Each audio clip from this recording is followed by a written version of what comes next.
Hello students, my name is Hitesh Prashar from Divya Aira Academy और आज हम start करेंगे इसका second part that is chemical equations. First part में हमने डिस्कस करा था कि आपकी तीनों एक्टिविटीज को हमने डिस्कस करा था कि पहले चेंजेस क्या होते हैं, केमिकल चेंजेस क्या होते हैं।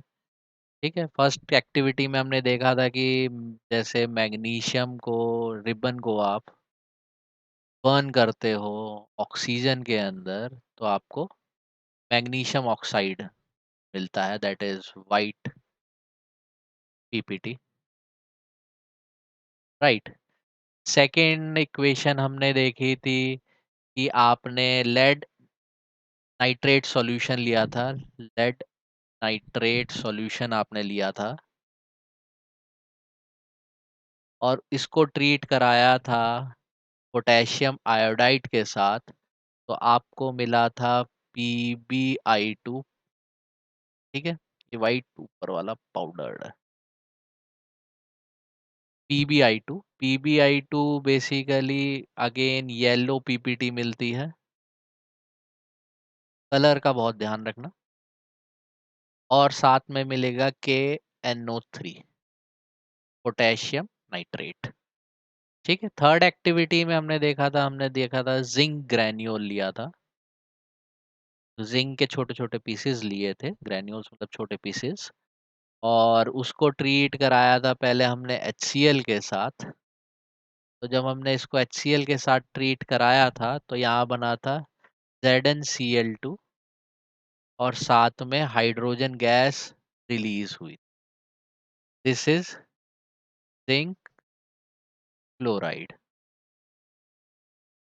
और इसी रिएक्शन को अगर हमने सल्फ्यूरिक एसिड के साथ ट्रीट करा था, again these both acid are in dilute form, तो हमें मिला था zinc sulphide, zinc sulphate, zinc sulphate और अगेन हाइड्रोजन गैस रिलीज हुई,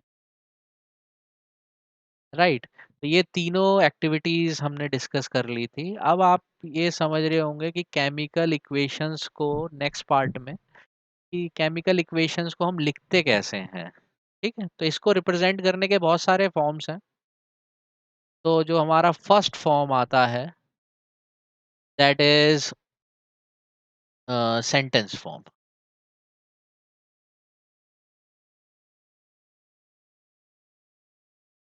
सिंपल फॉर्म है, अगर आपने कोई भी इक्वेशन ली, मैंने फर्स्ट एक्टिविटी की इक्वेशन ले रहा हूँ, दैट इज मैंने डायरेक्ट उसको सेंटेंस में रिप्रेजेंट करने की कोशिश करी कि when magnesium ribbon is burnt in oxygen, it converts into magnesium oxide. ये मैग्नीशियम ऑक्साइड में कन्वर्ट हो जाता है, this is a sentence form. लेकिन आप ये देख रहे हैं कि इसमें बहुत सारी चीजें, अब अगर सपोज करो यहाँ पे प्रोडक्ट में और भी चीजें बन रही होती तो this is a bigger form, बहुत बड़ी फॉर्म बन के आ रही है, बहुत लंबा लिखना पड़ रहा है। तो इसका कन्वीनियंट मेथड हमारे पास नेक्स्ट आता है second, that is known as word form.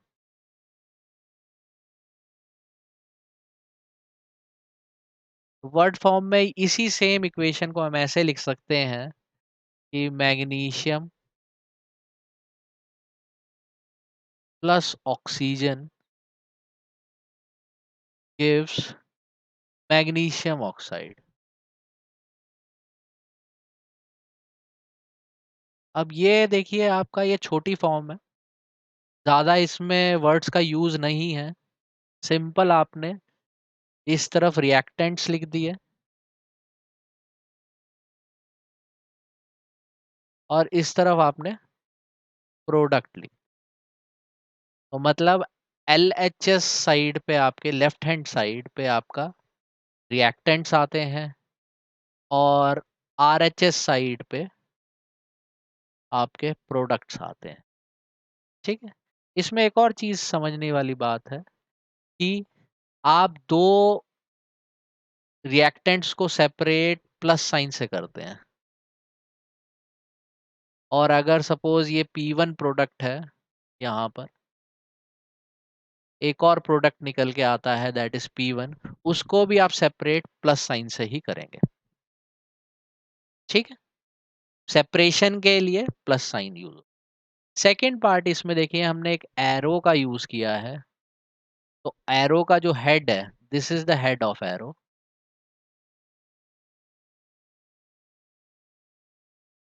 ये हमेशा पॉइंट करेगा टूवर्ड्स प्रोडक्ट। ये हमेशा प्रोडक्ट की तरफ ही होगा, कभी भी रिएक्टेंट की साइड नहीं हो सकता है। क्लियर है? नेक्स्ट आता है इस third form, that is known as skeleton form.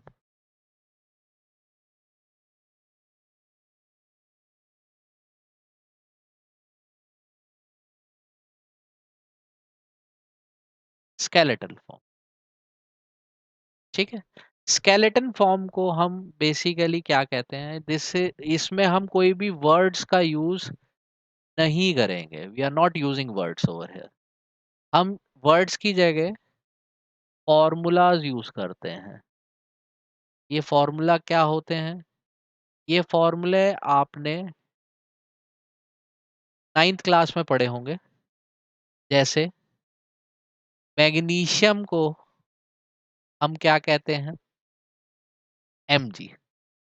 तो मैग्नीशियम आपका Mg से रिप्रेजेंट होता है, ऑक्सीजन आपका O2 से रिप्रेजेंट होता है, और मैग्नीशियम ऑक्साइड MgO से रिप्रेजेंट होता है।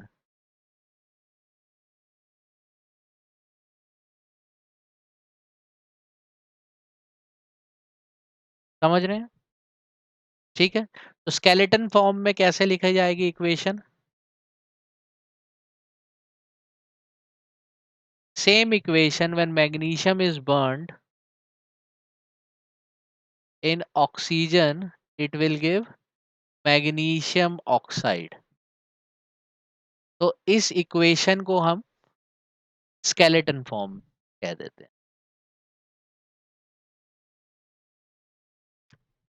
राइट, इसको हम स्केलेटन फॉर्म कह देते हैं। स्केलेटन फॉर्म में एरोज भी वैसे ही रहेंगे जो हमने वर्ड फॉर्म में देखा था। प्लस साइन से हम डिफरेंशिएट करेंगे, ये भी सेम ही चीज रहेगी। Again this equation is not balanced. अभी इस बैलेंसिंग हम नेक्स्ट उसमें पढ़ेंगे। ठीक है, अगर आपको हमारा चैनल अच्छा लगा, आपको कुछ भी सीखने को समझ में आता है, आपको समझ में अच्छी तरह आया है, तो ये like share comment subscribe channel को करें। Thank you.